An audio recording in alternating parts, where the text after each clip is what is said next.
The death of Matthew Perry, it is still being investigated for how this happened. How did Matthew Perry get that amount of ketamine in his system?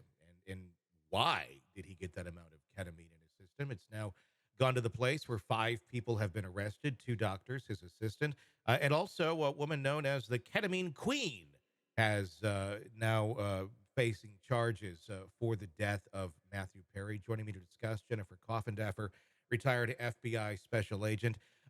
This is kind of one of those things where, these sort of deaths do happen all the time. The fact that he's a celebrity certainly gave it some more oomph, I would say, but I don't think it's a bad thing. I think this is something where, celebrity can be used for a good thing to raise awareness and to take down people that are abusing the system and abusing others just to make money, and knowing full well that that this is not the solution to his problems. What's your take on all these arrests? I couldn't agree more. I know a lot of people say, well, this is unfair. Matthew Perry was, a celebrity, and that's the only reason why anyone cares. But to your point, this was not the Matthew Perry wasn't the only client of these individuals. I guarantee this is just one client of many, certainly dozens, hundreds, who knows with the ketamine queen, how many clients she had that were being uh, taken advantage of people like this who were in a true downhill spiral in their addiction. He was getting 6 to 8 shots a day of ketamine and was spending $55,000 a month on ketamine. This is a true a spiral where that person isn't making choices. Their addiction is making the choices, and they're not able to think clearly, and yet his assistant chose to completely take advantage of him. The doctors were joking about it, even calling him a moron, and no one cared. So I am so glad to see these people held to a federal authority, and they're going to serve a lot of time. Exactly. I mean, and I hear the people that are arguing, well, it's a celebrity. Why, they're not going to go after, Joe Blow and the people that probably not. I mean, they're overworked, but the fact that we can raise awareness, that's sometimes where celebrity does make sense.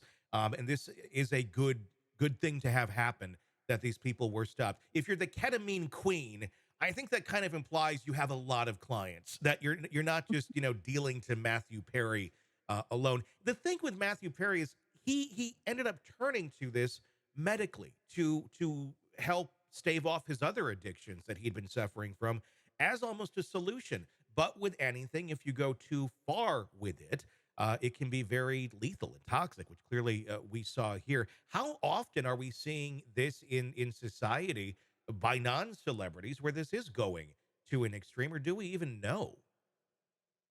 Oh, I think it happens all the time. In his situation, he was getting these ketamine infusions, if you will, IV treatments at a Mhm, doctor, but he hadn't been there, I believe, for over 2 weeks. So he was certainly being scheduled and it was being monitored. mhm. And so that made a lot of sense, that that was a treatment this doctor was using to help with his addiction. The problem was, though, however, he was self-medicating on the side to the nth degree of use. And where we see this and still see it is in the Oxycontin, Yeah. oxycodone, where you're actually getting that sort of treatment for something that's deserved, right? You have an accident, there's pain that the doctor's trying to relieve, the person gets hooked on it, and then now they're buying it illicitly and using huge amounts to treat their pain. So it reminded me of that analogy that's going on in society right now. I mean, and it's not an opiate, but it's certainly, I mean, it's designed to be an anesthetic initially. But there, some people are saying that this is helping with anxiety, with depression, all sorts of things. And I think there's a lot of research that still needs to be done. I talked with several doctors about this earlier in the week.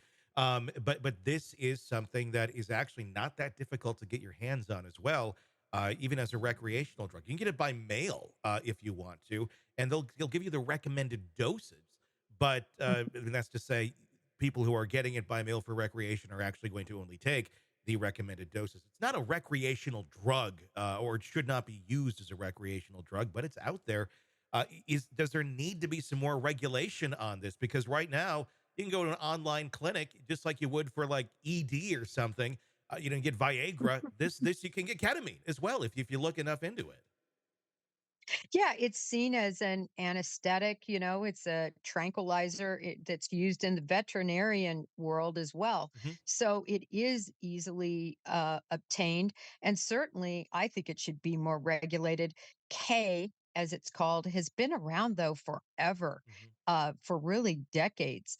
I think only now it's becoming like, remember Michael Jackson with Yeah, Propofol? propofol. Yeah. It's it reminds me so much of the same sort of reaction, right? Mhm. A lot of addicts have responded about ketamine that it's actually an odd thing to get hooked to, an odd drug to get hooked on because it doesn't cause euphoria. Mhm. It causes you to be tranquilized. Yeah. But interestingly enough, I think to your point, yes, it needs to be more monitored and put up on a higher schedule of drug. Yeah, I mean, and the thing is, if you're already in that state of you're in the throes of addiction, or you're trying to get out of addiction, and you're in some form of recovery, and you start taking this, a lot of times you're not in the best spot there mentally. And so being tranquilized is not a bad thing. You want to be asleep. You want to kind of like let the world go by and let yourself heal. But then you find yourself stuck on something else that is taking you away from life as well. And that's just the real sad spiral of this. It may not be an opiate or something, but it can still kill you while you're trying to get through recovery. And an addict is going to be an addict. They're going to take more than they're supposed to because that's how their brains work. Well, and I think ketamine is so dangerous because and my understanding is it accelerates your heart rate, but it depresses your respiratory system. Yeah. And so, y- you know, Yeah. what a lethal combination, And when you're in a where hot you're tub by basically, yourself.